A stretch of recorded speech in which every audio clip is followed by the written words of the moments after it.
dividen itu kan merupakan satu kewajiban dengan kondisi tiga Prusda ini yang sudah berubah menjadi perusahaan umum daerah. Ini memang dari fungsi pelayanan dan fungsi untuk mendapatkan dividen yang menjadi kewajiban perusahaan daerah ini harus segera terrealisasi.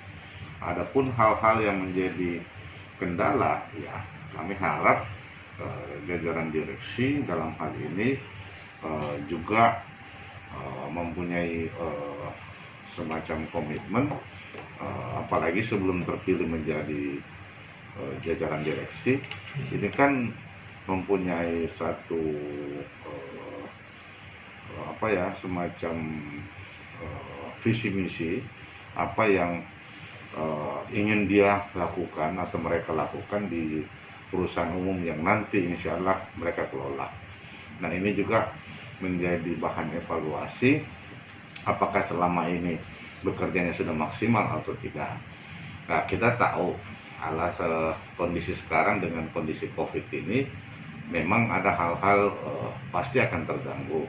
Tetapi yang kita butuhkan itu bukan adalah mencari kambing hitam, tetapi mencari solusi ya dalam peningkatan PAD ini, terkhusus untuk masalah-masalah penyetoran dividen, parkir, pasar dengan perusahaan air minum ini memang diharapkan segera untuk meningkatkan dan menyetorkan dividennya seperti itu. Kondisi seperti kayak PPKM, ya otomatis pasti kegiatan-kegiatan OPD itu pasti tidak bisa maksimal. Jadi serapannya pasti tidak seperti kondisi-kondisi sebelum kita COVID. Apalagi dengan pertengahan tahun ini, sudah melewati pertengahan tahun, sebenarnya kegiatan-kegiatan itu sudah bisa maksimal. Tetapi kalau saya melihat potensi sebenarnya memang biasanya di awal semester pertama itu memang serapan itu masih minim. Tapi insya Allah dengan masuknya di semester kedua ini serapan untuk kegiatan OPD ini sudah bisa berjalan bagus dan normal kembali.